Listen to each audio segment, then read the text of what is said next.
Chapitre 11. Qui vient vers moi? Suite et fin. Néanmoins, il revient à Capharnaüm. Et avant même de rentrer dans la ville, il est abordé par quelques anciens des Judéens envoyés par un centurion. En effet, celui-ci a un serviteur malade à en mourir qui lui est très cher. Aussi, ces anciens le supplient avec empressement. Seigneur, ce garçon est terriblement tourmenté, paralysé dans son lit. Cet homme, centurion, mérite que vous lui accordiez cela, parce qu'il aime notre nation. C'est lui qui nous a bâti notre synagogue. Alors Jésus les accompagne. Mais étant arrivé non loin de la maison du malade, des amis du centurion lui portent ce message de sa part. Seigneur, ne vous fatiguez pas. Non, je ne suis pas digne que vous entriez sous mon toit. Mais dites seulement une parole, et mon serviteur sera rétabli.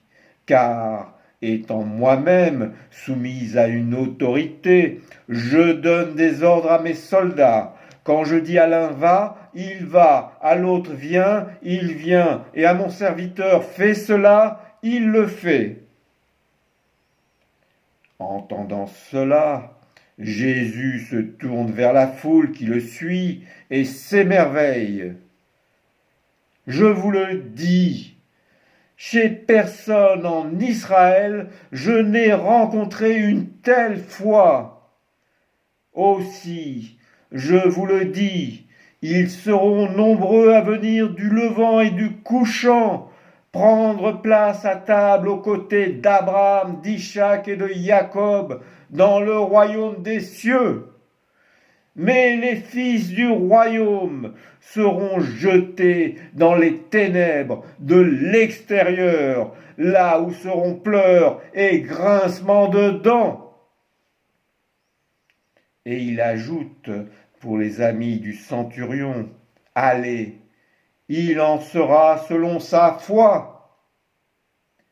Ainsi, quand les amis reviennent chez le centurion, ils retrouvent le serviteur en bonne santé. Dans la soirée de ce même jour, Jésus, voyant des foules nombreuses l'entourant, demande à passer sur l'autre rive du lac. Or, à ce moment, un scribe l'aborde et lui déclare « Rabbi, je vous suivrai partout où vous irez. » Mais Jésus lui répond « Les renards ont des tanières, les oiseaux du ciel des nids, mais le Fils de l'homme n'a pas où reposer sa tête. » Toutefois, peu après, il dit à l'un de ses disciples, « Suis-moi. » Cependant, celui-ci lui répond, « Permets-moi d'abord de partir enterrer mon père. » « Laisse les morts enterrer leurs morts, reprend Jésus. Mais toi, va porter le message du royaume d'Élohim. Mais un autre disciple lui dit encore, « Je te suivrai, Seigneur, mais permets-moi d'abord de faire mes adieux à ceux de ma maison. » Qui a mis la main à la charrue et regarde en arrière n'est pas bon pour le royaume d'Élohim. Et alors qu'ils sont nombreux à vouloir le suivre, Jésus se tourne vers la foule et il déclare « Qui vient à moi, sans haïr son père, sa mère, sa femme, ses enfants, ses frères, ses sœurs, et même son propre être, ne peut être mon disciple. Qui ne se charge pas de sa croix et ne vient pas vers moi, ne peut être mon disciple. Lequel d'entre vous, en effet, voulant bâtir une tour, ne s'assoit d'abord pour calculer la dépense et évaluer s'il a de quoi terminer? Voudrait-il, alors qu'il a posé les fondations, se sentir incapable d'achever et que tous ceux qui l'observent se mettent à se moquer en disant « Cet homme a commencé à bâtir et n'a pas eu la force de finir » ? Ou bien, quel est le roi qui part se lancer en guerre contre un autre roi sans d'abord s'asseoir afin d'examiner s'il peut avec 10 000 hommes affronter celui qui vient contre lui avec 20 000 ? Ainsi, lorsque son ennemi est encore loin, ne lui enverrait-il pas plutôt des émissaires pour demander des conditions de paix ? Ainsi, donc, je le dis pour tous, qui parmi vous ne dit pas adieu à tous ses biens ne peut être mon disciple. Si quelqu'un veut venir vers moi, qu'il se renie lui-même, saisisse sa croix chaque jour pour la porter et qu'il me suive.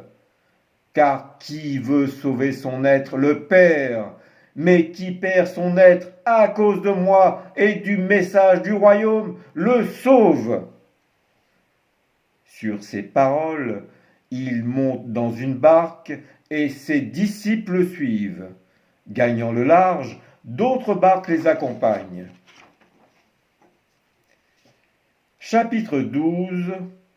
Lève-toi et marche.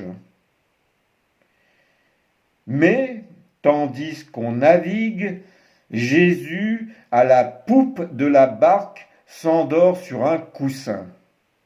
Soudainement, une bourrasque tourbillonnante survient en s'abattant brutalement sur le lac.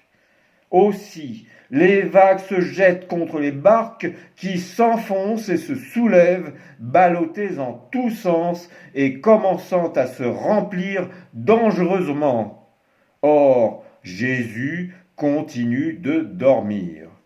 Ses disciples, pris de panique, se rapprochent de lui en criant pour le réveiller. « Seigneur, Maître, ne crains-tu pas ? Nous périssons, sauve-nous »